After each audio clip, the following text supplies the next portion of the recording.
مع سلسلة تحضيراتي لرمضان اليوم حبيت نشارك معكم الوصفة تاع العجينة المورقة إكسبريس على الطريقة الفرنسية.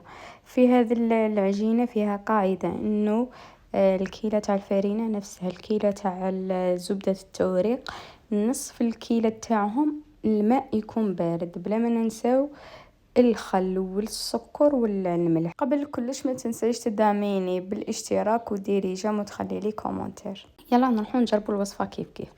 اول حاجه راح نبداو بها انا راح نكيلكم بالكيله تاع قرفيه تاع الشوربه.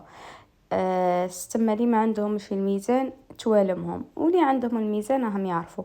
نديرو 2 قرافه ونص تاع فرينه تي 55 تي 55 الخاصه بالمعجنات، ونزيدو لها نزيدو لها مقرف صغير رشه ملح، ونزيدو لها مقرف كبيره سكر، ونخلطوا كلش النواشف مع بعضهم. ومن بعد نجيبو زبدة التوريق الباطا كومبلي فيها 500 غرام. انا استعملت لا مارك صالحة. قطعتها مكعبات باش تجيني سهلة، ودوك نفهمكم علاش لازم تقطعوها مكعبات. ونخلطوا كلش مع بعضها. هنايا لازم تقعدي تبسي في الفرينة بزبدة التوريق، وما لازمش تذوبي ديك الزبدة كامل. لازم تكون الزبدة باردة، الفرينة باردة، الماء بارد، الخل بارد. لازم في هذه الوصفة لازم يكونوا باردين. تبسيها وماذا بك تخلي هذوك دي مخصو من الزبدة تاع التوريق لخاطر عندها دور. ومن بعد نروحو نجيبو بعد ما تتبسس لي، وكما قلت لكم مش شرط انه ندخل كاع الزبده في الفرينه. نجيبو قرفيه ناقصه صبع، ماء يكون بارد، نلم العجينه تاعي كما شفتوا، وبلا ما نعركها بلا ما نعجلها. شوفوا هنايا الزبده كيفاش راهي تبان باللي راهم كاينين مرصوات كبار من الزبده لسه ما ذابوش ولا لسه ما دخلوش في الفرين. هادو هما السر تاع التوريق تاع العجينه في هذه الوصفه بالذات. ومن بعد ما تجملوا العجينه، اذا كان عندكم الجهد افتحوها كما راني درت انايا، واذا ما عندكمش الجهد روحوا دخلوها للفريجيدير نص ساعه وخلوها ترتاح باش تفتح لكم بالخف. كما راكم تشوفوا انا راها صعيبت لي بزاف، وكنت نشاوط باش نكمل لكم باش ندير لكم الوصفه. وانتم تشوفوا في الفيديو تشوفوا فيا كيفاش راني نفتح فيها. لاحظوا كيفاش كاين كيفاش العجينه فيها الزبد. حبيت برك نطمنكم باللي هذه الزبده راها رايحه الذوب كي نكونوا نديروا في عمليه التوريق، مش كيما الطريقه تاع اللي فايت انه نفتحوا العجينه وحدها ومن بعد نروحوا نفتحوا الزبده ونديروها في النص ونبقاو نفتحوا. ابدا ابدا، كيما راكم تشوفوا هذه سهله ماهله.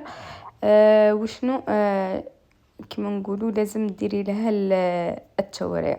هنا راني نفتح فيها، لازم تفتحيها على سمك 1 سنتيمتر. ومن بعد نروحوا نطبقوها نديروا لها طبقات تاع تور دوبلي، يعني نطبقوها 3 طبقات. هنا راني طبقت الطبقه الاولى ونزيد الطبقه الزوجه دوك تشوفوا، ونزيدوا الطبقه الثالثه. كيما راكم تشوفوا العجينه راها الزبده هي راها لازقت لي في البوطاجي، والعجينه لازم ما تيبسوهاش، لازم تكون طريه باش تساعدكم في الحل وما تتعبكمش. طريه مش يابسه، على خاطر كي تكون يابسه تعييكم. انا هنايا كي شفتها بلي ماهيش مساعدتني بزاف، رحت دخلتها للفريجيدير ترتاح ربع ساعه 20 دقيقه. ومن بعد نجبدوها. دوك نعتمدوا على الفرينه، نديروا الفرينه فوق البوطاجي تاعنا ونبداو نحلو في العجينه. رانا درنا طبقه واحده اللي درناها قبيل، هي اول واحده. احنا واش رايحين نديرو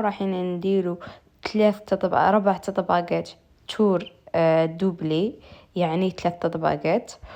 والعجينه نطبقوها 3 طبقات بصح 4 مرات. ومن بعد نديرو تور سامبل، يعني نطبقوها 2 طبقات برك. هكذا نضمنوا باللي الزبده راهي دخلت لي في الفرينه ورانا درنا توريق عالمي. وبالنسبه للناس اللي ما عندهمش، اللي تقولك انا ما نعرفش كيفاش نطيبها، سر طيابها الكوشه تكون سخونه. اذا كانت كوشه تاعك عارفتيها حسيتيها بارده، لازم عليك سيداتي تفتحيها قبل ما تطيبيها، تفتحيها بنص ساعه كاع هاك حتى تحسيها ضمنت السخانه باش كي ديروها ثم تشم ريحة السخانة تبدا تتورق. الا كانت بارده ما راحش الكوشه تاعكم، اذا كانت بارده ما راحش تتورق لكم. واسهل حاجه هي عجينه التوريق كيما راكم تشوفوا، راني لسه نفتح فيها وراني نرقق، لازم ترققوا على 1 سنتيمتر. ومن بعد في الخطوه الزوجه هذه لازمكم انه تنفضوا العجينه من الفارينه كيما درت انا بالبانسو. ومن بعد نديروا التطباقات تاع التور دوبلي اللي هي 3 طبقات. درت طبقه واحده هذه الزوجه، دوك نطبقها بالطبقه الثالثه. ومن بعد نزيد نعاود نفتحها كيما راكم تشوفوا. راني نسكر في الحواشي هاك باش ما تهرب ليش لا فورم هذا مكان، باش الشكل تاعها يجيني زين ومسوي. هنا لازمكم تعتمدوا على الفرينه فوق البوطاجي على خاطر الزبده راها تلصق وراها بدات تذوب. كي تبداو تحلوا فيها على خاطر قبل خدمنا بها بارده الزبده، ودوكي كي وحنا نخدموا بها تولي على درجه حراره الغرفه وتسخن كيما نقولوا، تبدا تذوب، تبدا تلصق لكم في البوطاج. نديرو تور دوبلي. درت طبقه وزدت الدوزيام، دوك نزيد نطبقهم على الثالثه. كي تحسي العجينه نتاع اهم حاجه كي تحسي العجينه نتاعك سخنت شغل دخليها الفريجيدير. لازم تدخليها الفريجيدير. علاش؟ باش نحافظوا على التوريق هذا مكان. وقبل ما ديروا التور دوبلي لازمكم تنفضوا العجينه من الفارينه.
وهنا نكونوا درنا 4 طبقات تاع التور دوبلي.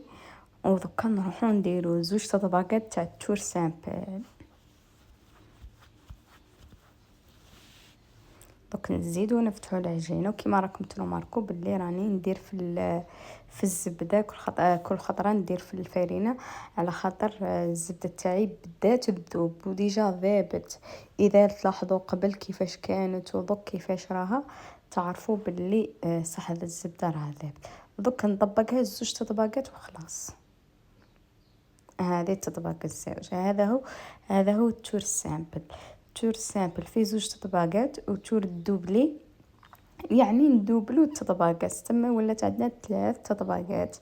دخلتها الفريجيدير ارتحت شويه، درت عشايه نشفالها ومن بعد عاود جيت نفتح فيها باش نديرو الطبقه الدوزيام ونكونوا كملنا. واذا كنتوا حابين الطريقه السهله قاع لي بدون توريق وبلا افتحي وبلا ديري تور دوبلي وتور سامبل وكاع، نعطيكم ندير لكم فقولوا لي في التعليقات ندير لكم الوصفه تاع الزبده تاع يا ربي تاع عجينه التوريق بصح بالمقادير اللي معتادين عليهم. تاع نديروا العجينه قبل وحدها ومن بعد نفتحوا الزبده نديروا عليها الزبده ونبداو نورقوا. نعطيها لكم انايا بطريقه واحده اخرى مش كيما هذه بالطريقه الفرنسيه. هذه يسموها زبده التوريق اكسبريس. كيما راكم تشوفوا هنا رانا كملنا. هنا درنا عجينه تاع شوفوا درنا العجينه تاع رطل. درنا رطل كيلو تاع 500 غرام زبده مع 500 غرام فرينه. شوفوا جاتني مورقه تهبل. في الفيديو الزوج ندير لكم في الجزء الزوج ندير لكم كيفاش طيبت هذوك الاشكال.